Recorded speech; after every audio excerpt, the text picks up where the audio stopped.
క్రైస్తలో దేవునికి మహిమ ఘనత ప్రభావములు కలిగినాక ఈ యొక్క మధ్యాహ్న కాల సమయం ఆరాధనలో అంబర్పేటలో ఉన్న విశ్వాసులందరికీ ప్రభు పేరిట నా యొక్క హృదయపూర్వక వందనాలు. మీరు అంతా క్షేమంగా ఉన్నారని తలంచే మీ ఆత్మీయ దేవసేకుడు బ్రదర్ తీజుమయ్య. ఈరోజు మనం తెలుసుకోబోతున్న అంశం పేరు ఏంటంటే దేవుని ఆశీర్వాదాలు ఎవరికి వస్తాయి, దేవుని ఆశీర్వాదాలు ఎవరికి వస్తాయి అనే అంశాన్ని నేను మీకు తెలియజేస్తాను. చాలా జాగ్రత్తగా దేవుని యొక్క మర్మాలను మనం తెలుసుకుందాం. దేవుని యొక్క ఆశీర్వాదాలు ఎవరికి వస్తాయి, దేవుడు ఎవరిని ఆశీర్వదిస్తాడో బైబిల్లో క్లియర్గా రాశాడు. దాన్ని మనం ఒక్కోసారి పరిశీలించి చూస్తే మన జీవితాలు ధన్యకరంగా మార్చబడును గాక. ఆదికాండము 12వ అధ్యాయము, ఆదికాండము 12వ అధ్యాయము, ఆదికాండము 12వ అధ్యాయము 1 నుంచి 2 వచనాలు మనం ధ్యానిద్దాం. ఆదికాండము 12వ అధ్యాయము 1 నుంచి 2 వచనాలు. యెహోవా అనే వ్యక్తి చెబుతున్నాడు, నీవు లేచి నీ దేశం నుండి, నీ బంధువుల యొద్ద నుండి, నీ తండ్రి ఇంటి నుండి బయలుదేరి నేను నీకు చూపించు దేశమునకు వెళ్ళుము. నిన్ను గొప్ప జనముగా చేసి నిన్ను ఆశీర్వదించి నీ నామమును గొప్ప చేయుదును, నీవు ఆశీర్వాదముగా నుందువు. ఆమేన్. దేవునికి మహిమ ఘనత ప్రభావములు కలుగును. దేవుని మాట ఎవరైతే వింటారో, చెప్పండి, దేవుని మాట ఎవరైతే వింటారో వారి మీదకి ఆశీర్వాదాలు వస్తాయి. ఇక్కడ అబ్రహాము గారు సాధారణమైనటువంటి ఒక మధ్యతరగతి కుటుంబంలో పుట్టినటువంటి నాయకుడిగా కనబడుతున్నాడు. అలాంటి అబ్రహాము గారిని దేవుడు పిలిచి అక్కడ 3 కండిషన్లు పెట్టాడు, 3 మాటలు చెప్తున్నాడు. ఒకటి ఏమని చెప్తున్నాడు, నీవు లేచి నీ దేశము నుండి, బంధువుల యొద్ద నుండి, నీ తండ్రి ఇంటి నుండి బయలుదేరి నేను నీకు చూపించే దేశమునకు వెళ్ళు. నీ దేశంలో ఉండకూడదు, నీ బంధువుల దగ్గర ఉండవద్దు, నీ తండ్రి ఇంటిలో కూడా నువ్వు ఉండకూడదు. ఈ 3 స్థలాలను నువ్వు వదిలేసి ఎప్పుడైతే నేను చూపించు దేశానికి వెళ్తావో అప్పుడు నేను నిన్ను ఆశీర్వదించి గొప్ప చేస్తాను, ఆశీర్వదించి గొప్ప చేస్తాను. నీ బంధువుల దగ్గర ఉన్నారనుకో ఎదగనియరు, నీ చుట్టాలు తండ్రి ఇంట్లో ఉన్నారనుకో నీ అన్నదమ్ములే నేను తొక్కటానికి ప్రయత్నం చేస్తాను. నీ బంధువులు, నీ చుట్టాలు, నీ స్నేహితులు ఎదగకుండా చేస్తూ ఉంటారు. అలాగనే నీ దేశంలో ఉన్నటువంటి ఏదైతే విగ్రహారాధన క్రియలు ఉన్నాయో, ఆచారాలు, సాంప్రదాయాలు, విశ్వ సంస్కృతి ఉందో అది దానివల్ల నేను నిన్ను ఆశీర్వదించలేను. కాబట్టి నేను చూపించు దేశంలోనికి నువ్వు కనుక వెళితే ఆ దేశాన్ని నీకు ఇస్తాను, అలాగే నిన్ను గొప్ప చేస్తాను, నిన్ను ఆశీర్వదిస్తాను, నీకు వ్యతిరేకంగా రూపొందించబడిన ఏ ఆయుధం వర్ధిల్లకుండా నేను చేస్తాను, నిన్ను గొప్ప జనముగా చేస్తాను. నా మాట నువ్వు విను, జస్ట్ నా మాట నువ్వు వింటే చాలు, నిన్ను బహుగా దీవిస్తానని అబ్రహాము గారితో దేవుడు స్వయంగా చెప్పినట్లు మనం ఆదికాండం 12వ అధ్యాయం 1 నుంచి 2 వచనాలు మనం చూస్తాం. అంటే ఆశీర్వాదాలు ఎవరికి వస్తాయంటే దేవుని మాట విని బయలుదేరాడు, మాట విన్నాడు, బయలుదేరాడు, ప్రయాణం చేస్తున్నాడు. ఆ ప్రయాణములోనే సకల సంపదలు అబ్రహాము గారిని అలుముకున్నట్లు మనం బైబిల్లో చూస్తున్నాం. దేవునికి మహిమ కలుగున. విశ్వాస యాత్రలో దేవుడు చూపించు మార్గం ఎప్పుడైతే ప్రయాణం చేస్తున్నాడో అబ్రహాము గారిని బహుగా దేవుడు దీవించినట్లు మనం బైబిల్లో చూస్తున్నాం. అంటే దేవుడి మాట ఉన్న వారి మీదకి ఏమొస్తాయి అంటే ఆశీర్వాదాలు వస్తాయి. అవునా కదా? చూడండి, ఇప్పుడు కొన్ని లోక సంబంధమైన వాటిని వదిలేయమని చెబుతాం. లోకంలో బొట్టు, గాజులు, పూలు, ఆ ఫ్యాషన్ నడుస్తూ ఉంటుంది. అది దేవుడికి వ్యతిరేకమైనది అనమాట, దేవుడు పుట్టించింది కాదు. కొంతమంది మూర్ఖులు అంటారు, యేసు ప్రభు వారు దేవుడు సృష్టికర్తగా వారిని దిగంబరులుగా సృష్టించాడు కదా, మరి మీరు కూడా దిగంబరులుగా మారొచ్చు కదా, మరి మీరు ఎందుకు వస్త్రాలు వేసుకుంటారా? ఎవడురా నీకు చెప్పింది యేసు ప్రభు వారు దిగంబరులుగా పుట్టించాడని? వాళ్ళు మహిమలోకంలో ఉన్నప్పుడు ఆ మహిమలో వారికి అసలు వస్త్రాలు లేవన్న సంగతి వాళ్ళకి తెలియదు. ఆ తర్వాత వాళ్ళు ఎప్పుడైతే భూసంబంధులుగా మార్చబడ్డారో వారు ఇక పాపం ఎక్కువ చేస్తారని చెప్పి వాళ్ళ దగ్గరికి ఒక గొర్రె పిల్లని తీసుకొని వచ్చి దాన్ని చంపి దాని యొక్క చర్మమును తీసి ఆ చర్మాన్ని వాళ్ళకి కచ్చడాలు కట్టుకుంటే ఆ చర్మాన్ని వాళ్ళకి వస్త్రాలుగా చేసి బయటికి పంపించారు. అంటే వస్త్రాలు స్టార్ట్ చేసింది ఎవరు? దేవుడే, యెహోవా దేవుడు. అవునా కదా? అంటే వస్త్రాలు ఉన్నాయా లేవా? మరి మీరు వస్త్రాలు తిరిగే తిరగండి అని అనటానికి అధికారం ఎవరికి లేదు. దేవుడిచ్చింది వస్త్రాలు మాత్రమే. గుర్తుపెట్టుకోవాలి, దేవుడిచ్చింది ఏంటిది? వస్త్రాలు మాత్రం. మిగతా అన్ని ఎవరు తయారు చేశారు? ఈ లోకస్తులైనటువంటి మనుషులు ఆచారాలు, సాంప్రదాయాల ప్రకారము తయారు చేసుకున్నవే. బొట్టు, గాజులు, పూలు, పసుపు, కుంకుమలు ఇవన్నీ వాళ్ళు పెట్టుకునే, ఇవన్నీ దేవుడు పెట్టుకోమా అని చెప్పలా. అర్థమవుతుందా? ఇవన్నీ మనుషుల కల్పితాలు. చెప్పండి గట్టిగా. కల్పితాలు, కల్పితాలు, కల్పితాలు, కల్పితాలు. ఇవన్నీ శుద్ధ దండగి పనులు. మొన్న మొన్న నైట్ ఒక చిన్న వీడియో చూసిన. స్పీడ్గా డబ్బున్నోడు కావాలంటే ఇద్దరిని బలీయమన్నాడంట. ఒక పాపం ఇద్దరు అమాయకులైనటువంటి వాళ్ళని అమ్మ అని తీసుకొచ్చి మీకు బాగా డబ్బులు ఇస్తాను, జస్ట్ ఏమి లేదు మీరు ఇట్లా యాక్షన్ చేయాలి, బ్లూ ఫిల్మ్లు తీస్తున్నట్టు అని చెప్పి అలా వాళ్ళని బట్టలు తీసి ఆ గుడిలోకి తీసుకుపోగానే పాపం వాళ్ళు నిజంగానే సినిమా ఏమోలే అనుకొని షూటింగ్ తీస్తుంటారుగా అని చెప్పి వాళ్ళు నిజంగానే అవన్నీ తీసి ఆడ పడుకుంటే వాడు వచ్చి ఒకటే ఏటుకి తలకాయ నరికేసి ఇద్దరిని చంపేసిండంట. చూడండి అమ్మా, ఎంత ఘోరమైన సిచ్యువేషన్లో ఉన్నది ప్రపంచం. ఆలోచించండి, డబ్బుల కోసం ఇద్దరు ఆడవాళ్ళని చంపేసి డబ్బు కోసం ఎంత ఘోరాతి ఘోరమైనటువంటి ప్రపంచంలో మనం బ్రతుకుతున్నామో ఆలోచించండి ప్రియదేవులారా. అయితే మనం దేవుని మాట వింటే నీకు తెలియకుండానే ఆశీర్వాదాలన్నీ నీ ఇంటికి వస్తాయి. నీకు తెలియకుండా ఆశీర్వాదాలన్నీ వస్తాయి. ఆయన ఏ పని అయితే చెప్పిండో ఆ పని మనం చేయాలి. ఏ పని అయితే మనకి చెప్పిండో ఆ పని మనం చేయాలి. రెండో విషయాన్ని మనం చూద్దాం. కీర్తనల గ్రంథము 115వ అధ్యాయము. కీర్తనల గ్రంథము 115వ అధ్యాయం 12 నుంచి 13 వచనాలు. కీర్తనల గ్రంథము 115వ అధ్యాయము 12 నుంచి 13 వచనాలు. యెహోవా మమ్మను మరిచిపోలేదు, ఆయన మమ్మను ఆశీర్వదించును. ఆయన ఇజ్రాయేలీలను ఆశీర్వదించును, అహరోను వంశస్థులను ఆశీర్వదించును. పిన్నలనేమి పెద్దలనేమి తన యందు భయభక్తులు గల వారిని యెహోవా ఆశీర్వదించును. ఆమేన్. రెండో విషయం ఏంటంట రాసినమ్మా. రెండో విషయం ఏంటంట రాసింది. ఓకే. రెండో విషయం ఏంటంట, దేవుని యందు భయభక్తులు కలిగి ఉన్న వారిని ఆశీర్వదిస్తాడు. మొట్టమొదటిది ఏంటంట, ఆయన మాట విని ఆయన చెప్పిన చోటుకి పొమ్మన్నప్పుడు ఎక్కడికైతే మనం బయలుదేరిపోతామో అప్పుడు మనల్ని ఏం చేస్తాడు దేవుడు? ఆశీర్వదిస్తాడు. ఇక రెండోది ఏంటంట, పిన్నలనేమి పెద్దలనేమి తన యందు భయభక్తులు గల వారిని యెహోవా ఆశీర్వదించును. ఎవరిని తన యందు భయభక్తులు. అబద్ధాలు ఆడాలంటే భయపడాలి, సినిమాలు చూడాలంటే భయపడాలి, మోసాలు చేయాలంటే భయపడాలి. వామ్మో దేవుడు నన్ను కొడతాడు. జాతరలకు పోవాలంటే భయపడాలి. ఎవరన్నా ఇరుగు పొరుగు వాళ్ళు రకరకాలైనటువంటి కార్యక్రమాలు చేసి నువ్వు వచ్చి పెద్దక్కగా ఉండి నడిపి అంటే అలాంటి నడిపించడానికి మనము భయపడాలి. మా దేవుడు మమ్మల్ని కొడతాడనే భయం ఎప్పుడైతే మన కాడ ఉంటుందో మనం ఆశీర్వదించబడతాం. కానీ తప్పు మీద తప్పు, వాళ్ళు పిలిచినారు, వాళ్ళు తిట్టే, వాళ్ళు పొగిడేంటారు, వాళ్ళు సన్మానం చేస్తానన్నారు, వాళ్ళు మమ్మల్ని మీదకి ఎక్కించుకుంటారు, ఇంక నువ్వు లేకపోతే మాకు ఇంక అసలు నువ్వు దిక్కే, ఇంక మాకు ఇంక ఎవరు లేరు అన్నట్టుగా వాళ్ళు ఫీలింగ్లు ఇస్తా ఉంటారు. అర్థమవుతుందమ్మా? దాన్ని ఏమంటారంటే దేవుని యందు భయభక్తులు కలిగిన జీవితం, లేకపోతే ప్రత్యేక జీవితం. అంటే చెప్పండి, ప్రత్యేక జీవితం. ప్రత్యేకంగా ఉండాలి. ఎక్కడ పడితే అక్కడ చేయి పెట్టకూడదు, ఎక్కడ పడితే ఆడ నడవకూడదు, ఎక్కడ పడితే అక్కడ తిరగకూడదు, ఎక్కడ పడితే ఎట్లా ఉండకూడదు. స్పెషల్గా ఉండాలి. చూడండి, కొన్ని దేశాలు, ఫారిన్ దేశాల్లో, జర్మనీలో కానీ ఇతర దేశాల్లో, సింగపూర్లో కానీ ఉమ్మి వేయకూడదంట రోడ్ల మీద. మనం ఒక్కసారి సిటీలోకి వెళ్తే రోజుకు 100 సార్లు వేస్తాం. మన దరిద్రం చూడండి, మనం ఎంత దరిద్రమైన స్టేజ్లో ఉన్నాం. ఉమ్మి వేస్తే $100, $100 ఫైన్ ఆడ. ఇక ఉమ్మే వేయనప్పుడు వాళ్ళు ఎంత నీట్గా సిటీని కాపాడుకుంటారో, ఆ దేశాన్ని కాపాడుకుంటారో ఆలోచించండి.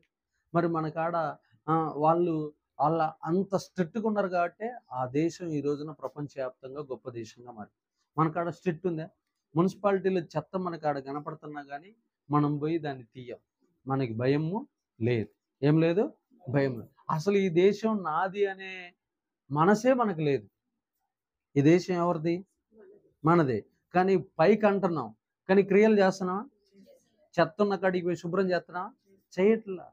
వాళ్ళు అట్లా కాదు, ఈ దేశం మాది, ఈ 5 నిమిషాలు పోయినా పర్లేదు, దాన్ని క్లీన్ చేసి పోతాను అని అట్లా క్లీన్ చేసి శుభ్రం చేసుకొని పోతారు. మనకెందుకు లేప, మనం ఎందుకు చేయాలి, అవి మనకేం సంబంధం లేదు అని. దేవుని యందు భయభక్తులు కలిగి ప్రత్యేకంగా జీవించాలి. ఎలా జీవించాలి? ప్రత్యేకంగా జీవించాలి. ఎవరొచ్చి పొగిడినా, ఎవరొచ్చి లాగినా, ఎవరొచ్చి రకరకాలైన సన్మానాలు చేస్తానన్నా, దేవుడి మార్గంలో నడుస్తున్నప్పుడు మనం దేవుని కోసం నిలబడాలి. మనం దేవుని కోసం నిలబడాలి. అప్పుడు పిన్నలనేమి పెద్దలనేమి యెహోవా యందు భయభక్తులు గల వారిని దేవుడు ఆశీర్వదించును గాక. ఆమేన్. మూడో విషయాన్ని మనం చూద్దాం. ఒకసారి మొదటి దినవృత్తాంతాల గ్రంథము 4వ అధ్యాయము, మొదటి దినవృత్తాంతాల గ్రంథం 4వ అధ్యాయం 10వ వచనం. 4:10 4:10 మొదటి దినవృత్తాంతాల గ్రంథం 4:10 చూడండి, అక్కడ రాయబడిన మాట మనం ఒకసారి చూద్దాం. 4 ఎబ్బేజు ఇజ్రాయేలీల దేవుని గూర్చి మొర్రపెట్టి, నీవు నన్ను నిశ్చయముగా ఆశీర్వదించి నా సరిహద్దులను విశాలపరిచి నీ చెయ్యి నాకు తోడుగా ఉండ దయచేసి నాకు కీడు రాకుండా దానిలో నుండి నన్ను తప్పించుమని ప్రార్థింపగా దేవుడు అతని మనవి చేసిన దానిని అతనికి దయచేసెను. ఆమేన్. ఇక్కడ చూడండి, ఎబ్బేజు మొత్తం ఎన్ని పనులు చేస్తున్నాడు తెలుసా? ఇక్కడ చూడండి, నీవు నన్ను నిశ్చయముగా ఆశీర్వదించి, ఫస్ట్ ఏమంటున్నాడు? నన్ను నిశ్చయముగా ఆశీర్వదించు అంటున్నాడు, ఒకటోది. రెండోది ఏంటంటే నా సరిహద్దును విశాలపరచు అంటున్నాడు. మూడోది నీ చెయ్యి నాకు తోడుగా ఉండ దయచెయ్యి అంటున్నాడు. నాలుగోది నాకు కీడు రాకుండా దానిలో నుండి నన్ను తప్పించు అంటున్నాడు. అని 4 రకాలైన ప్రార్థనలు చేశాడు. మొట్టమొదటి ప్రార్థన ఏంది? నువ్వు నన్ను నిశ్చయముగా ఆశీర్వదించు. నువ్వు ఆశీర్వదిస్తేనే, లేకపోతే నేను మాత్రం కదలను ఈ ప్రార్థనలో నుంచి. దేంట్లో నుంచి? ఈ ప్రార్థనలో నుంచి నేను కదలను.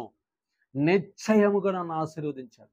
రెండోది, నేను పందుల దుడ్డి లాంటి గుడిసెలో ఉంటున్నాను, దరిద్రం అనుభవిస్తున్నాను, నా సరిహద్దును విశాలపరచు, నా గుడారం పెద్దది చెయ్యి, నా ఇల్లు పెద్దది చెయ్యి, నా యొక్క పొలాన్ని పెద్దది చెయ్యి అని సరిహద్దు కోసం ప్రార్థన చేస్తున్నాడు. మూడోది ఇంకా ఏమంటున్నాడు? నీ చెయ్యి నాకు తోడుగా ఉండ దయచెయ్యి. నా చెయ్యి నువ్వు పట్టుకోవాలంతే. నేను ఎటు తిరుగుతున్నా నాకు నువ్వు తోడుకుండాలి. ఏ ఆయుధం కానీ, ఏ బాణము కానీ, ఏ ఖడ్గము కానీ నన్ను చంపకూడదు. నువ్వు నా చెయ్యి పట్టుకొని నన్ను నడిపించాలి. నాలుగోది, నేను కీడులో పడకుండా నన్ను తప్పించు. ఏ కీడులో పడకుండా నన్ను తప్పించు. నేను అన్ని సంపాదించుకున్నాక కూడా కీడులో పడ్డాను అనుకో, ఉన్నదంతా పోతుంది.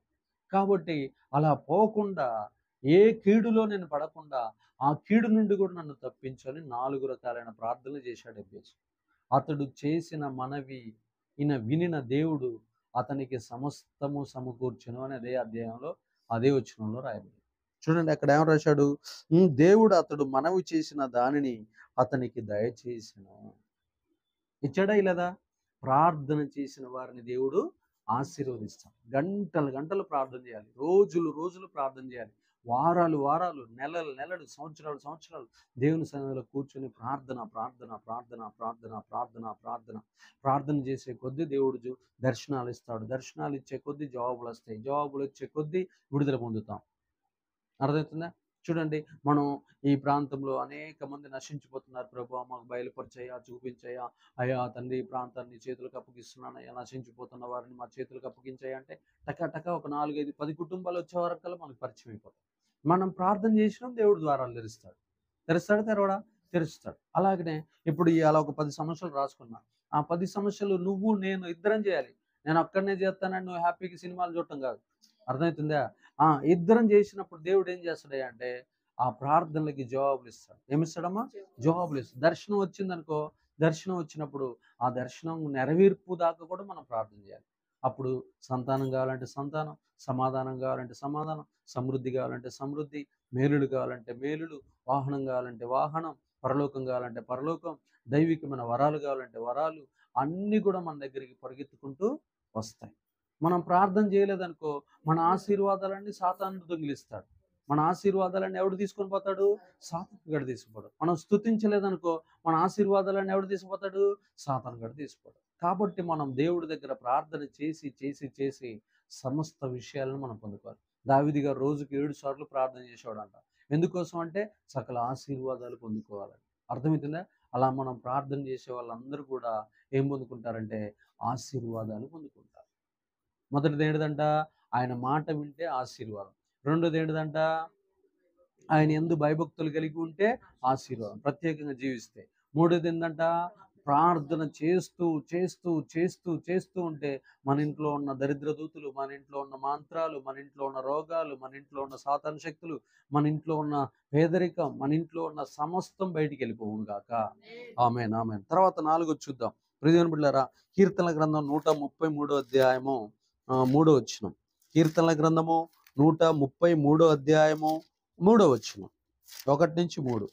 కీర్తనల గ్రంథము 133 అధ్యాయము. సహోదరులు ఐక్యత కలిగి నివసించుట ఎంత మేలు, ఎంత మనోహరము. అతని తల మీద పోయబడిన అహరోను గడ్డము మీదుగా, అది తల మీద పోయబడే అహరోను గడ్డము మీదుగా కారి అతని అంగీల అంచుల వరకు దిగజారిన పరిమళ తైలము వలె నుండు. సియోను కొండ మీదికి దిగి వచ్చు హెర్మోను మంచు వలె నుండు.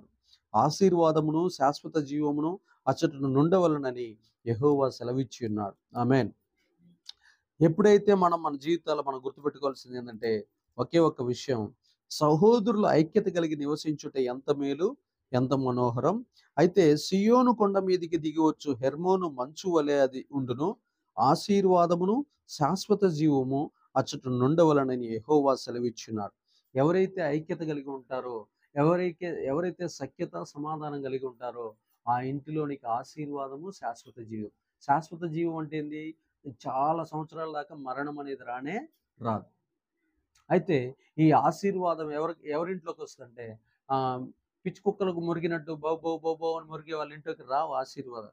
ఎప్పుడు గొడవలు పడుతూ, తన్నుకుంటూ, గుద్దుకుంటూ, సట్లు పగలగొట్టుకుంటూ, ఒకరు తిట్టుకుంటూ, నీ నాశనంగా నువ్వు ఎప్పుడు చస్తావురా, నువ్వు తొందరగా చావురా, నువ్వు చస్తే మాకు విడుదలరా అని అని ఎవడైతే ఇట్లా పొద్దుగూకులు తమ నోటితో శాపాన్ని పెట్టుకొని తిట్టుకుంటూ తన్నుకుంటూ ఉంటారో మిస్టర్ రాకేష్, వాళ్ళ ఇంట్లోకి ఆశీర్వాదము రాదు, మరణదూత వస్తుంది.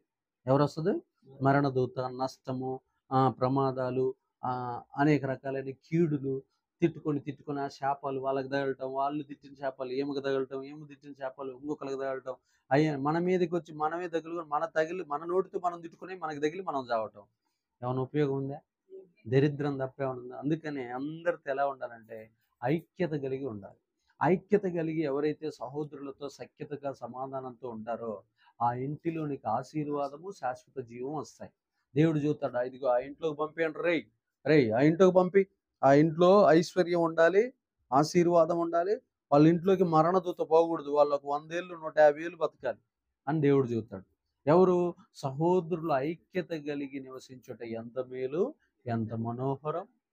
అందరు కలిసి మంచిగా ఫ్యామిలీ ఫుడ్ బాగా బిర్యానీ చేసుకొని సండే రోజు చుట్టూ దాని పక్కన కూర్చొని అందరం కలిసి ఒక్కొక్క ముద్ద తింటుంటే ఎంత బాగుంటుంది. ఎప్పుడన్నా తింటారా? ఎప్పుడన్నా తిన్నారా? రోజు అంతే తింటారా? మీరు తింటారా? ఓన్లీ బిర్యానీ ఎప్పుడైనా మీరు తింటారా? మరి అలా తినాలి. ఏదో నెలకోసారి కానీ రోజు అలవాటు చేసుకోవాలి. నిజంగా అంటే అది కలిసి తినేది చాలా ఆశీర్వాదం. దేవుడు ఐక్యత కలిగిన కుటుంబం అని ఆశీర్వదిస్తాడు. అర్థమవుతుందా? వాళ్ళు కదమ్మా, మన ఇంట్లో వాళ్ళు. మన ఇంట్లో కలిసి తినాలి అంటున్నా. వాళ్ళతో మనం పెట్టుకుంటే మన ఆస్తులు అమ్ముకోవాలి. అర్థమవుతుందా? కాబట్టి అందరం కలిసి భోజనం చేయటం వల్ల ఒక ఆత్మీయ ఆనందం, దేవుడు ఆశీర్వాదాన్ని ఇస్తాడు. ఐక్యత వలన ఆశీర్వాదం వస్తుంది. సనుగుడు వల్ల ఆశీర్వాదాలన్నీ పోతాయి. దేవునికి మహిమ కలుగును. తర్వాత చూద్దాం కీర్తనల గ్రంథం 24వ అధ్యాయము. కీర్తనల గ్రంథము 24వ అధ్యాయము. కీర్తనల గ్రంథం 24వ అధ్యాయం 4-5 వచ్చినారు.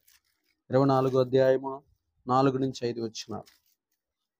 4-5 వచ్చినారు. వ్యర్థమైన దాని యందు మనసు పెట్టకయు, కపటముగా ప్రమాణము చేయకయు, నిర్దోషమైన చేతులను శుద్ధమైన హృదయం కలిగి ఉండువాడే వాడు యెహోవా వలన ఆశీర్వాదమునందును. దేవునికి మహిమ ఘనత ప్రభావములు కలుగును గాక. వ్యర్థమైన దాని యందు మనస్సు పెట్టకయు. చెప్పండమ్మ, దేని మీదంట? వ్యర్థమైన దాని యందు మనసు పెట్టకూడదు. వ్యర్థమైన ఏంటి? సారాయి, సినిమాలు, గుట్కాలు, క్రికెట్లు, అల్లరితో కూడిన ఆటపాటలు, రాజకీయాలు, వీటి మీద మన మనసు పెట్టకూడదు. ఈజీ మనీ మీద మనసు పెట్టకూడదు. అబద్ధాలు ఆడటం మీద, మోసాలు చేయటం మీద, దందాలు చేయటం మీద, దోపిడీలు చేయటం మీద, వ్యర్థమైన వాటి మీద మనసు పెట్టకూడదు. తర్వాత ఇంకేమంటున్నాడు? నిర్దోషమైన చేతులు. నిర్దోషమైన చేతులు అంటే ఏంటి? ఈ చేతులకు ఎలాంటి దోషము అంటకూడదు. ఈ చేతులకు ఎలాంటి దోషము అంటకూడదు. అక్కడ నెక్లెస్ దొరికితే జోబులు వేసుకొని చీరలో పెట్టుకొని బాగుండదు. అప్పుడు ఈ చేతికి ఏమంటుంది అంటే దోషం అంటుంది. అర్థమవుతుందా? ఈ చేతులు నిర్దోషమైనవే ఉండాలి. ఈ హృదయము కపటము లేనిదే ఉండాలి. చెప్పండి, ఎలా ఉండాలంట? చూడండి, అక్కడ నిర్దోషమైన చేతులు, శుద్ధమైన హృదయం కలిగి ఉండువాడే, కపటముగా ప్రమాణము చేయక. ఏం చేయకూడదంట? కపటంగా ప్రమాణం చేయటం. ఆయన ఏ తప్పు చేయలా, ఆయన చేశాడండి అని ప్రమాణాలు చేయకూడదు. చేశాడండి. ఒక ఆమె ఒక వ్యక్తి మా చర్చిలో ఒక ఆయన చనిపోయాడండి. చనిపోతే చచ్చిపోయిన ఆయన ఎందుకు చచ్చిపోయాడో అర్థం కాదు. అయితే ఆ భార్య చాలా మంచి ఆమె, చర్చికి వచ్చే ఆమె మీద కోపంతో ఉంటారు కదా చుట్టుపక్కల వాళ్ళు.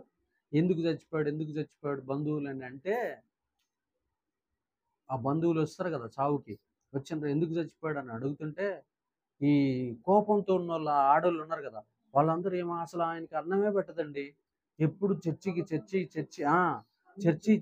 పోతుందండి, అసలు అన్నం పెట్టదు, పట్టించుకోదండి, ఏమో వాళ్ళే చచ్చిపోయాడు అని అబద్ధ సాక్ష్యం చెప్పారు. ఒక 100 నిందలేశారు పాపం ఆమె మీద. అయితే ఎవరైతే అతిపెద్ద నిందేశారో ఆమెకు హార్ట్ అటాక్ వచ్చింది.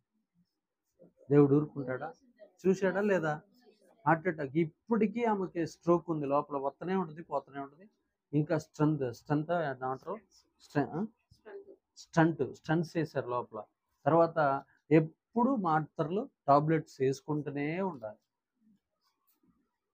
ఈ శిక్ష దేవుడు పెట్టిండా? నువ్వు వేసిన నీతి మంత్రాల మీద వేసిన ఒక నింద నీ మీదకే హార్ట్ అటాక్ రూపంలో వచ్చింది. దానివల్ల నష్టపోయింది నువ్వా వేరే వాళ్ళ? ఆమె నష్టపోయింది. ఏమి ఒక్కరోజు భర్త చచ్చిపోయిందని 1 వారం రోజులు ఏడ్చింది. నువ్వు గడికి క్షణానికి రోజు ఒక్కొక్క టాబ్లెట్ 100-200 ఉంటుంది. ఇంట్లో ₹1 కూడా ఉండకుండా దేవుడు తుడిచిపెట్టుకొని పోతుంది. నువ్వు నీ కోపం, నీ పగ తీరాలని నీతిమంతుల మీద నిందలేసి దేవుడు ఊరుకుంటాడా? ఊరుకోడు. చాలా జాగ్రత్తగా ఉండాలి. కాబట్టి ప్రియదేవుని బిడ్డలారా, కపటము లేని వారమై ఉండాలి. కపట ప్రమాణాలు చేయనే చేయు. వాళ్ళేగా నష్టపోయేది, వాళ్ళకేగా గీడు జరిగేది, మనకేం జరగదుగా అని చెప్పినాం అనుకో, ఖచ్చితంగా వాళ్ళ మీదకే దేవుడు ఉన్నాడు కాబట్టి ఈ లోకం ఇట్లా జాగ్రత్తగా ఉంది. లేకపోతే ఈ బలాత్కారుల చేతులు ఎప్పుడో బలహీనులు చచ్చిపోయేవాళ్ళే. చూద్దాం ప్రియదేవుని బిడ్డలారా. తర్వాత మనం చూస్తే ఏం చేస్తాడంట? నిర్దోషమైన చేతులు, శుద్ధమైన హృదయం కలిగి ఉండువాడే యెహోవా వలన ఆశీర్వాదం ఉంది. శుద్ధమైన హృదయం అంటే ఏంటిది? హృదయంలో చాలా పాపాలు ఉంటాయి. డబ్బు మీద ఆశ ఉంటుంది కొంతమందికి, పరలోకం మీద ఆశ ఉండదు. ఎప్పుడు డబ్బుల గురించి, ఎప్పుడు పిల్లల గురించి, ఎప్పుడు కుక్కల గురించి, ఎప్పుడు ఆస్తుల గురించి, ఎప్పుడు చీరల గురించి, ఎప్పుడు వస్తువుల గురించి, ఎప్పుడు భూముల గురించి, ఎప్పుడు సారాయి గురించి, ఎప్పుడు సిగరెట్ల గురించి ఆలోచన చేస్తూ ఉంటారు. శుద్ధ హృదయం ఉండదు. ఆ హృదయం అంతా దేంతో నిండిపోయి ఉంటుంది? గబ్బు కొడతా ఉంటుంది. ముసలమ్మ ముచ్చట్లతోటి, ఆ ఇరుగు పొరుగు వాళ్ళతోటి, రకరకాలైనటువంటి పాపపు పెంటతో నిండిపోయి ఉంటుంది ఆ హృదయం. అయితే ఆ హృదయాన్ని మనం ఏం చేయాలంటే శుద్ధ హృదయంగా మార్చుకోవాలి. గట్టిగా చెప్పండి, ఏ హృదయం? శుద్ధ హృదయంగా మార్చుకోవాలి. ప్రభువా, నా హృదయంలో శుద్ధత నేర్పయ్యా, నా హృదయం నిష్కలంకం ఉండాలి. అది మంచి హిమములాగా, తెల్ల మంచులాగా మారిపోవాలి ప్రభువా. అలాగా నా హృదయాన్ని శుద్ధి చేయనైనా, నీ రక్తంతో కడుగయ్యా అని అడిగితే ఖచ్చితంగా ఎవరైతే హృదయాన్ని శుద్ధి చేసుకుంటారో, ఎవరైతే ఆ కపటపు ప్రమాణాలు చేయకుండా ఉంటారో, వ్యర్థమైన దాని మీద మనసు పెట్టకుండా, సినిమాలు, షికార్లు, మత్తు పదార్థాలు, రాజకీయాల మీద, వ్యర్థమైన వాటి మీద మనసు పెట్టకుండా ఉంటారో, నిర్దోషమైన చేతులు, ఏ తప్పు చేయని చేతులు కలిగి జీవిస్తారో. నేను ఎవ్వరికి హాని చేయలేదండి, నా చేతులకి నాకు తెలుసు, నేను పర్ఫెక్ట్గా బతుకుతున్నాను, నేను యథార్థంగా ప్రభు ఎదుట నిలబడుతున్నానని మన చేతుల్ని ఎలాంటి తప్పులు చేయకుండా మనం కాపాడుకుంటే దేవుడి వలన మనం ఆశీర్వదించబడదాము గాక. దేవుడు డైరెక్ట్గా మన జీవితాల్లోకి దిగివచ్చి మనల్ని ఆశీర్వదిస్తాడు. లూకాసు వార్త 19వ అధ్యాయం 17వ వచనం. లూకాసు వార్త 19వ అధ్యాయము 17వ వచనం. లూకాసు వార్త 19వ అధ్యాయము 17వ వచనం ఒకసారి చూడండి. అతడు, బల మంచి దాసుడా, నీవు ఈ కొంచెంలో నమ్మకంగా ఉంటేవి గనుక 10 పట్టణముల మీద అధికారమే ఉండుమని వానితో చెప్పెను. ఆమేన్. దేవునికి మహిమ కలుగును గాక. చూడండి, నమ్మకంగా ఉండేవాడిని దేవుడు ఆశీర్వదిస్తాడు. కొంచెంలో నమ్మకంగా ఉన్నవాడిని 10 పట్టణాల మీద అధికారిగా చేస్తాడు. ఎలా ఉండాలంట? నమ్మకంగా ఉండాలి. దేవుడు కనుదృష్టి దేశంలో నమ్మకస్తులను వెతుకుతూ ఉంటది. అలాగనే మనం ఏం చేయాలో తెలుసా? దేవుడి దగ్గర మనం నమ్మకంగా ఉన్నామనుకో, అబ్బాయి ఈడెవడరా ఎంత పర్ఫెక్ట్గా, దైవికంగా, నీతిగా, నిజాయితీగా ఉంటున్నాడని చెప్పి 10 పట్టణాల మీద. దేని మీదమ్మా? 10 పట్టణాల మీద. ఒక్క పట్టణం మీదే మనకి ₹1,00,000 శాలరీ వస్తే 10 పట్టణాల మీద ఎంత డబ్బు వస్తుంది మనకి? 10 లక్షల శాలరీ వస్తుంది. అంటే బహుగా ఆశీర్వదిస్తాడనమాట. అంటే మనం ఆశీర్వదించబడాలంటే మన దగ్గర ఉండాల్సిన దైవ గుణం ఏంటిది? నమ్మకం. నమ్మకం. నమ్మకం. క్రమం తప్పకుండా మందిరానికి రావటం, క్రమం తప్పకుండా దశమ భాగం ఇవ్వటం, క్రమం తప్పకుండా ప్రార్థన చేసుకోవటం, క్రమం తప్పకుండా వాక్యాలు విని దాని ప్రకారం జీవించటం, క్రమం తప్పకుండా సహవాసంలో ఉండటం. ఇలాగ నమ్మకంగా ఉండాలి. సేవకుడి కాడ నమ్మకంగా ఉండాలి, దేవుడి కాడ నమ్మకంగా ఉండాలి, ప్రజల కాడ నమ్మకంగా ఉండాలి, భర్త కాడ నమ్మకంగా ఉండాలి, ప్రతి అధికారుల దగ్గర ఉద్యోగంలో నమ్మకంగా ఉండాలి. అలా అన్ని విషయాల్లో మనం ఎప్పుడైతే నమ్మకంగా ఉంటామో ఆ రోజున దేవుడు ఇంత నమ్మకస్తుని నేను ఎక్కడా చూడలేదని చెప్పి మనల్ని ఆశీర్వదించడం మొదలు పెడతాడు. యోసేపు ఎవరి ఇంట్లో పెడితే వాళ్ళ ఇంట్లో నమ్మకంగా ఉన్నాడు. ఆ నమ్మకాన్ని బట్టి అతన్ని ఏం చేశాడు దేవుడు? ఆ దేశానికే ప్రధానమంత్రినిగా చేశాడు. కాబట్టి మనం ఏ డ్యూటీ అయితే చేస్తున్నామో ఆ డ్యూటీలో మనం ఎలా ఉండాలి? నమ్మకంగా ఉండాలి. ఆ డ్యూటీలో ఉన్న యజమానులు మనల్ని చూసి, అబ్బా ఇలాంటి వ్యక్తిని నేను ఆడా చూడలేదని చెప్పి మనల్కి అనేకమైన తాళపు చేతులు గుర్తులు మన చేతికిచ్చి, మీరు వీటి మీద ఏలుబడి చేయండి అని చెప్పెదరు గాక. ఆమేన్. దేవునికి మహిమ కలుగును గాక. యోబు గ్రంథం 1వ అధ్యాయం 8వ వచనం. యోబు గ్రంథం 1వ అధ్యాయం 8వ వచనాన్ని ఒకసారి మనం చూస్తే, ప్రియ దేవుని బిడ్డలారా, అక్కడ రాయబడిన మాట మనం పరిశీలిద్దాం. యోబు గ్రంథము 1వ అధ్యాయం 8వ వచనం, 1:8. అందుకు యెహోవా, నీవు నా సేవకుడైన యోబు సంగతి ఆలోచించితివా? అతడు యథార్థవంతుడును న్యాయవంతుడునై దేవుని యందు భయభక్తులు కలిగి చెడుతనమును విసర్జించిన వాడు, భూమి మీద అతని వంటి వాడు ఎవడునూ లేడు. దేవునికి మహిమ ఘనత ప్రభావములు కలుగును గాక. చూడండి, ఆయన ఎలాంటి వాడై ఉన్నాడంట? ఎలాంటి వాడై ఉన్నాడంట? గట్టిగా చెప్పాలి.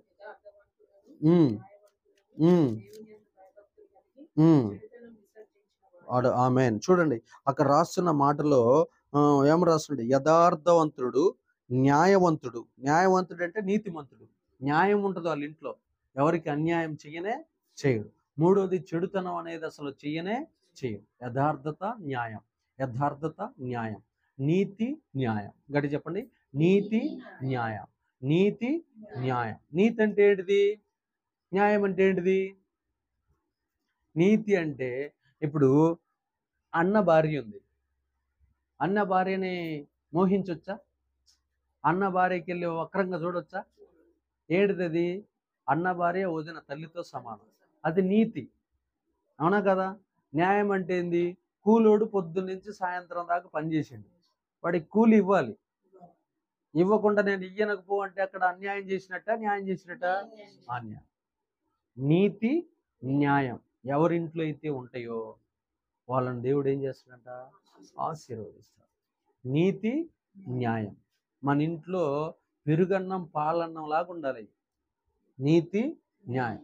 ఎవడు నీతి న్యాయం తప్పినా మనం మాత్రం తప్పకూడదు. ఎవడు ఎలాంటి పొజిషన్లో ఉన్నా సరే, నీతిమంతుడు ఏరు కదిలించబడదు. నీతిమంతుని మీదకి అనేక అపాయములు వచ్చినా వాడిని ఎవరు ఏమీ చేయలేరు. ఎందుకంటే చూడండి, లాస్ట్ టైము 2-3 ఏళ్ల క్రితం 2 కోట్ల మంది చచ్చిపోయారు భూమి మీద, కరోనా వచ్చి. టప టప టప టప టప టప. కానీ ఎవరు నిలబడ్డారో తెలుసా? నీతిమంతులు ఏరు స్థిరముగా ఉండును, అవినీతిమంతులు ఏరు ఎగిరిపోవును, పొట్టువలే రాలిపోతారు.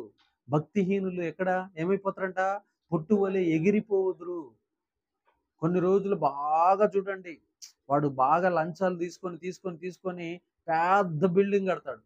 బిల్డింగ్ కట్టగానే కట్టి అది బరువు ఎక్కువై ఆ బిల్డింగ్ కూలిపోయి దాంట్లోనే చచ్చిపోతాడు. మొన్న ఒక ఆయన 240 కోట్లు అంట, జిహెచ్ఎంసీ ఆఫీసర్ 240 కోట్ల లంచం తీసుకున్నట్ట మొత్తం ఆయన జీవితంలో. అంటే ఒక్కొక్క ప్రభుత్వ ఉద్యోగి ఎన్ని కోట్ల లంచాలు తీసుకుంటారు ఆలోచన. వాళ్ళ జీవితాలు ఏమైతే రేపొద్దున ఏమైతే? చెప్పండి, గట్టిగా చెప్పండి. అసలు వెళ్తారా పరలోకం? వాళ్ళు ఎంత పీడించుంటారు పేద ప్రజల్ని, ఎన్ని దొంగసాటు లెక్కలు చేసి ఉంటారు. వాళ్ళని వదిలిపెడతాడా యేసు ప్రభు వారు? వదిలిపెడతాడమ్మా? వాడు ఈ దేశంలోనే అత్యంత నీతిమంతుడని గవర్నమెంట్ వాళ్ళు ఆయనకి జాబ్ ఇచ్చారు. అయితే వాడు ఏమైపోయాడు? అవినీతిమంతుడయ్యాడు. అవినీతిమంతులు దేవుని రాజ్యాన్ని స్వతంత్రించుకుంటారా? భూలోకంలో డబ్బున్నోళ్ళు ఇట్లా ఫైళ్ళు ఇసిరేస్తారు. ఏ ఏ ఇది కాదు పో, ఈ ఫైల్ కాదు పో అని నెట్టి పడేస్తూ ఉంటారు. కానీ అంతిమ వాళ్ళ అంతిమ స్థానం ఏందో తెలుసా? నరక గుండం, అగ్నిగుండం, మారని అగ్నిగుండం, యుగాలు దాంట్లో కాలిపోవాలి. పేదవాడి రక్తమును తాగి వాడి యొక్క చెమట మీద నువ్వు బిల్డింగ్ కట్టి నువ్వు చూసినావా? దేవుడు నిలబెడతాడా? ఊడ్చి పడేస్తాడా? ఊడ్చి పడేస్తాడు. చూడండి ప్రియదేవుని బిడ్డలారా, మొన్న చెన్నైలో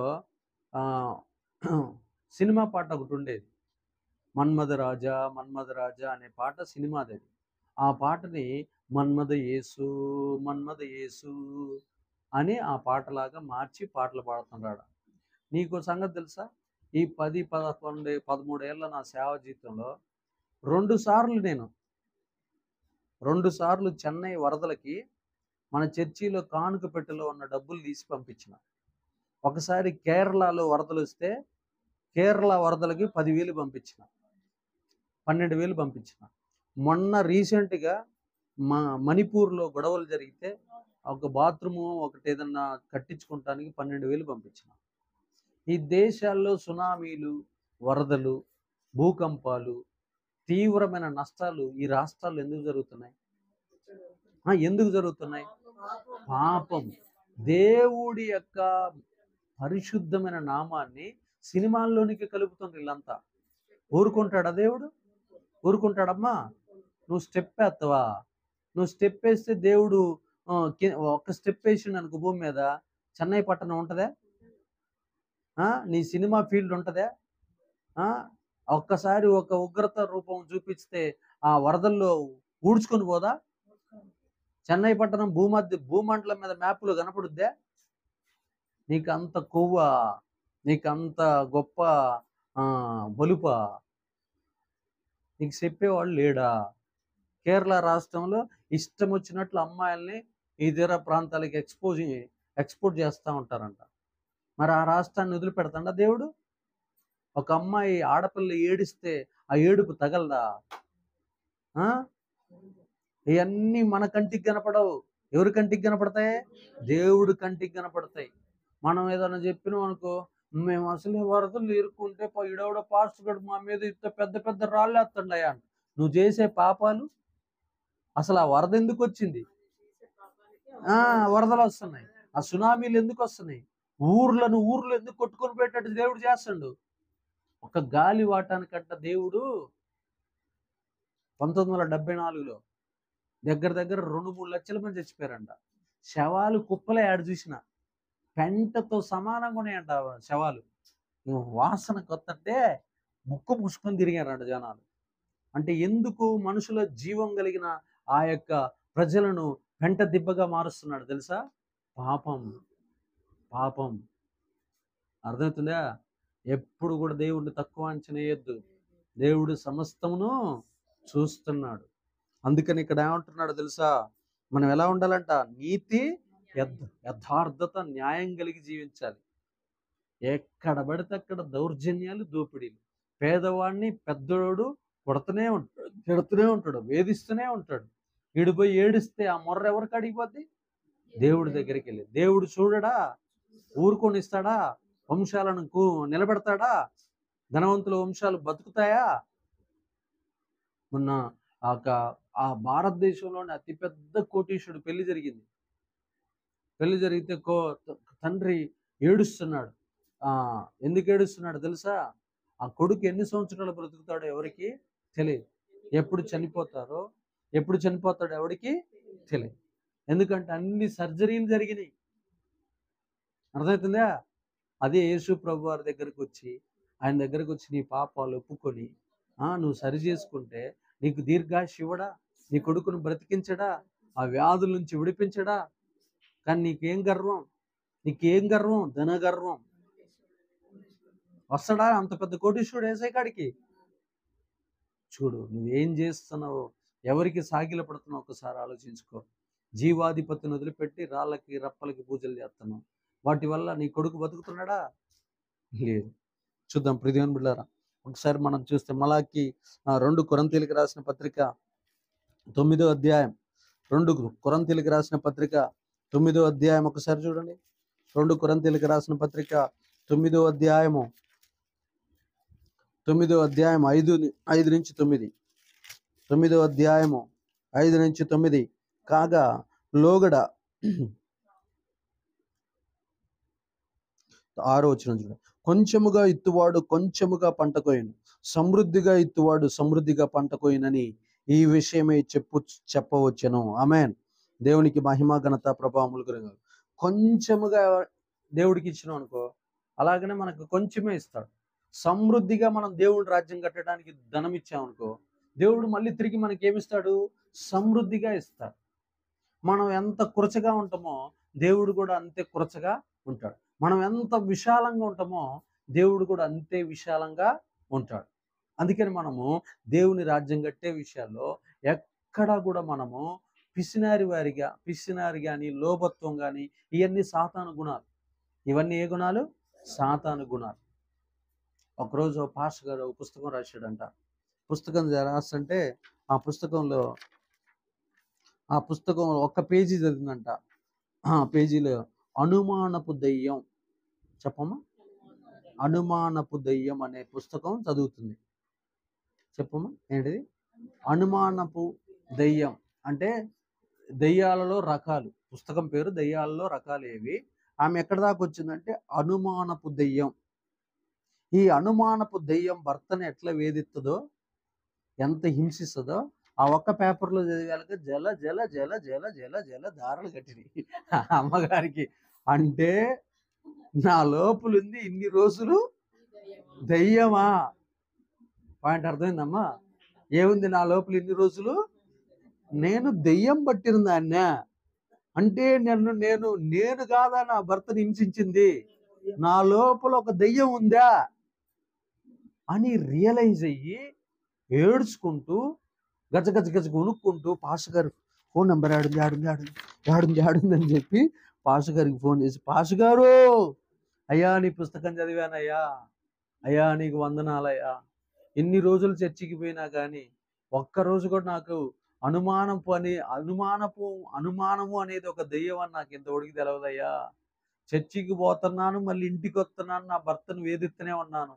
ఎవరన్నా నా భర్త బండి మీద ఎక్కితే తట్టుకోలేను, ఎవరన్నా మాట్లాడితే ఒప్పుకోను, ఎవరన్నా నిలబడితే నేను అసలు ఊరుకోను, ముసలాంతో మాట్లాడినా నేను ఊరుకోను. అంత దుర్మార్గురాలయ్యా. అయ్యా నా తప్పు క్షమించయ్యా అయ్యా అంటే, అమ్మ ఇంతకు మారు మనసు పొందినవా? మరి ఆ పుస్తకం అంటే సంపూర్ణంగా పొందినయ్యా. ఈ రోజే ఆ దెయ్యాన్ని వదిలేసుకుని నా భర్తను మంచిగా చూసుకుంటానయ్యా అని. ఆమేన్. ఆమేన్. దేవుని ఏ దెయ్యం అది? అనుమానపు దెయ్యం. అర్థమవుతుందా? ఇట్లా ఎన్ని దెయ్యాలు ఉన్నాయో తెలుసా?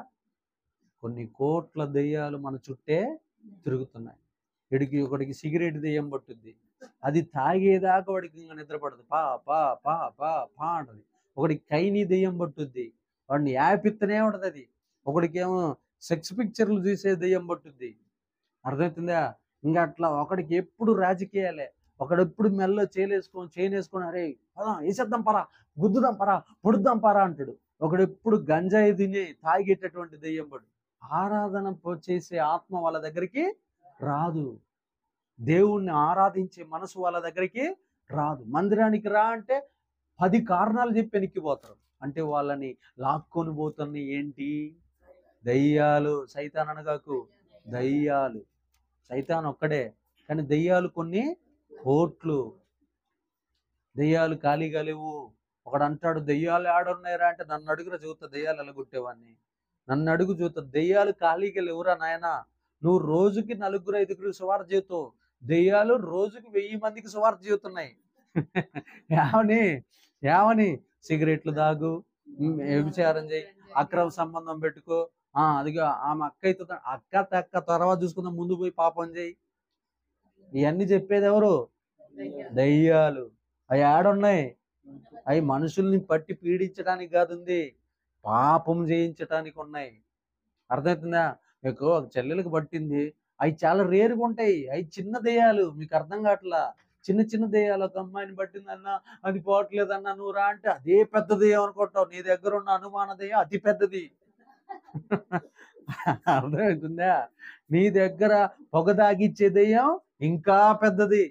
నీ దగ్గర పురులు చెప్పి కొంపలు కొంపలు కూల్చే దెయ్యం అది ఇంకా పెద్దది. నరహత్యలు చేసే దెయ్యం చెప్పరేంది పెద్దది, ఇంకా ఇంకా పెద్దది. కట్నం కోసం కోడల్ని కట్నం కోసం కోడల్ని రంపపు కోత కోసే దెయ్యం అది ఇంకా పెద్దది. అది అంబర్పేట అంత పెద్దది. అర్థమవుతుంది? అర్థమవుతుందమ్మా? లంచాలు తీసుకునే దెయ్యం అది హైదరాబాద్ అంత పెద్దది. ఇట్లా వాడు ఇచ్చేసి 100 రూపాయలు వదిలేస్తారు, ఎస్ఐ గారు చూడట్లేదు కానీ కానీ కానీ కానీ అని అంటారు. అంటే అవన్నీ దేవుడు చూడట్లేదా? ఇంకా వడ్డీ వ్యాపారాలు చేసే భారతదేశం అంత పెద్దది అది. వడ్డీ వ్యాపారాలు చేసే దెయ్యాలు. అర్థమవుతుంది? మిత్తి ఏదిరా, మిత్తి ఏది? 8 రూపాయల మిత్తి, 10 రూపాయల మిత్తి. వాడు అన్యాయపు సొమ్ము. ఎంత దోపిడీ చేస్తుందో ఆలోచించండి. మన ఇంట్లో ఏముండాలి? 2 చెప్పండి, నీతి న్యాయం. నీతి న్యాయం. ఈ 2 కనుక లేకపోతే మన ఇల్లు ఆశీర్వదించబడదు. దొంగతనాలు చేసుకుంటూ మా ఇల్లు ఆశీర్వదించాయంటే చెయ్యడు. లంచాలు తీసుకుంటూ మా ఇల్లు ఆశీర్వదించట్టు చేయడు. మొన్న ఒక ఆమె గురించి దర్శనం వచ్చింది, మన చర్చిలోనే ఉంటుంది, ముప్పల్లో. మంచి షాప్ పెట్టుకుంది, టీ షాప్ అని పెట్టుకుంది. టీ షాప్ అని పెట్టుకున్న తర్వాత మంచిగా పోయినా, రిబ్బన్ కటింగ్ చేసిన, ఓపెన్ చేసిన 2 నెలలు బాగానే ఉంది. 3వ నెలల నుంచి ఇంక సిగరెట్లు కైనీళ్ళు పెట్టింది. ఇంక పెట్టి ఇంకా దాంట్లో నుంచి డబ్బులు కూడా నాకు అడిగి తెస్తుంది. ఇంకా నేను చెప్తున్నా, మమ్మీ ఇది నేను చెప్పలేదే అంటే, అన్న ఇది ఉంటేనే ఎక్కువ బాగా జరుగుతుంది అన్న, అది ఇదని చెప్పింది. నేను మళ్ళీ దేవుడిని అడిగిన, ప్రభు ఆమె ఇట్లా చేస్తుంది అది అంటే, ఆమెకున్న ఆశీర్వాదాలని పోగొడతానని చెప్పిండు. అనగానే వచ్చి, మమ్మీ నీ గురించి ఇట్లా దర్శనం వచ్చిందంటే ఇంక తీసేస్తాను డబ్బా తీసేస్తానన్నా. డబ్బా కాదు, డబ్బాలో అవన్నీ తీసేస్తాను. కావాలంటే వేరే షాప్ అని పెట్టుకుంటా, కానీ ఈ పాపం నేను చేయనన్నా. నా మనస్సాక్షి కూడా గద్దిస్తుంది అన్న, నన్ను నాకు చచ్చిపోవాలనిపిస్తుంది, నాకు వల్ల కావట్లేదన్న. ఆమేన్. దేవునికి మహిమ కలుగును గాక. వెంటనే రియలైజ్ అయింది, కావాలంటే బతికుంటే బలుసాగైంది నేను, తప్పులేదు. కానీ పాపం చేసి డబ్బులు సంపాదించి కోట కడతానన్నవా, ఆ కోట ఎప్పుడు కూలుద్దో ఎవరికి తెలియదు. కాబట్టి దానివల్ల కోటలు కట్టదు. నీతిగా నిజాయితీగా కట్టాలి. దేవునికి మహిమ కలుగునగా. ద్వితీయోపదేశకాండము 28వ అధ్యాయం. ద్వితీయోపదేశకాండం 28వ అధ్యాయం. 2 మాటలు ముగిస్తాను. ద్వితీయోపదేశకాండము 28వ అధ్యాయం.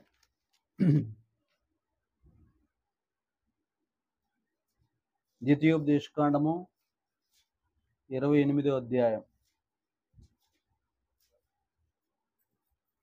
ద్వితీయోపదేశకాండం 28వ అధ్యాయం 1వ వచనం.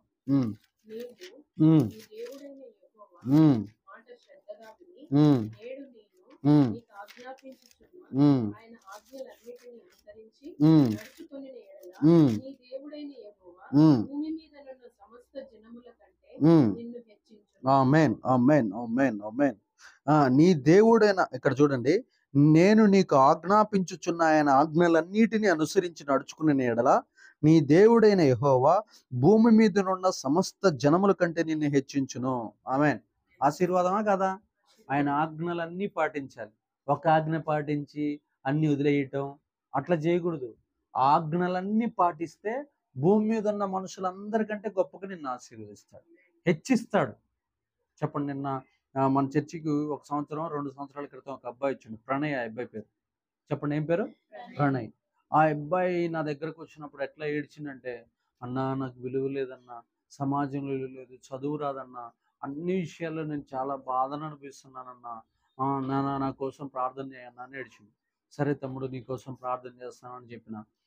ఎక్కడికి పోయినా తీసివేత, ఈ పళ్ళు బాగోవు, ఈ ముఖం బాగోదు, బక్కగా ఉంటాడు, అన్ని విషయాల్లో ఎగతాళి, అందరూ నిందలేయటం, అందరూ అవమానం చేయటం.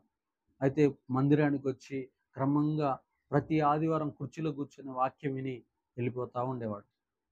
ఎవరి మాస్టర్ చేతిలో పడ్డాడో తెలియదు, కానీ ఏంటిదమ్మది? పవర్ లిఫ్టింగ్ దాంట్లో డిస్ట్రిక్ట్ ఫస్ట్ వచ్చింది 3 నెలల్లో. తర్వాత ఇంకొక 3 నెలల తర్వాత స్టేట్ ఫస్ట్ వచ్చింది. తెలంగాణలోనే పవర్ లిఫ్టింగ్లో ఫస్ట్ వచ్చిండు. ఇవాళ కజకిస్తాన్ వెళ్ళిండు.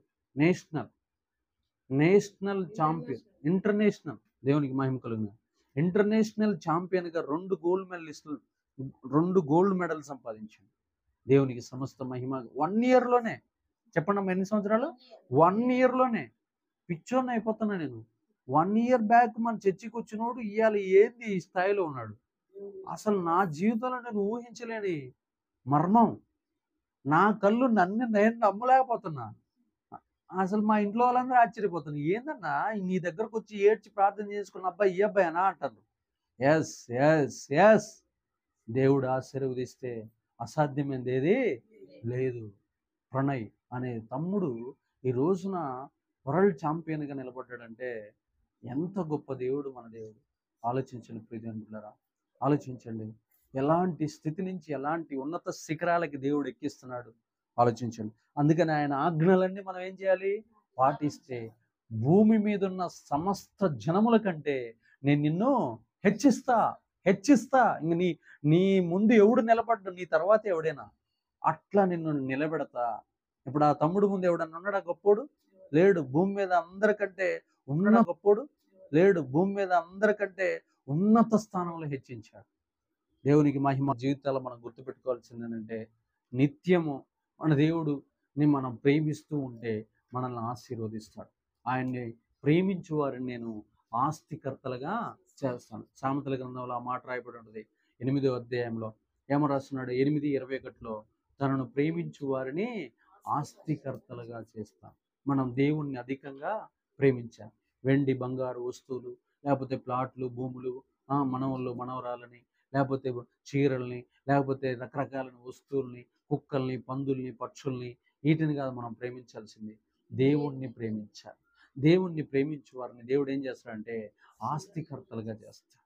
కాబట్టి మన జీవితంలో మనం గుర్తుపెట్టుకోవాల్సింది ఏంటంటే, దేవుని చేత ఈ 10 రకాలైన పనులు చేసిన వారు ఐశ్వర్యవంతులుగా ఆశీర్వదించబడతారు. అలాంటి భాగ్యం దేవుడు ఇక్కడ వాక్యం ఉన్న ప్రతి ఒక్కరికి దయచేయాలని కోరుకుంటూ, దేవుడు ఈ మాటలను దీవించి స్థిరపరచు వర్ధిల్లింప చేయను గాక. ఆమేన్. ప్రార్థన చేసుకుందాం దేవుని సన్నిధిలో.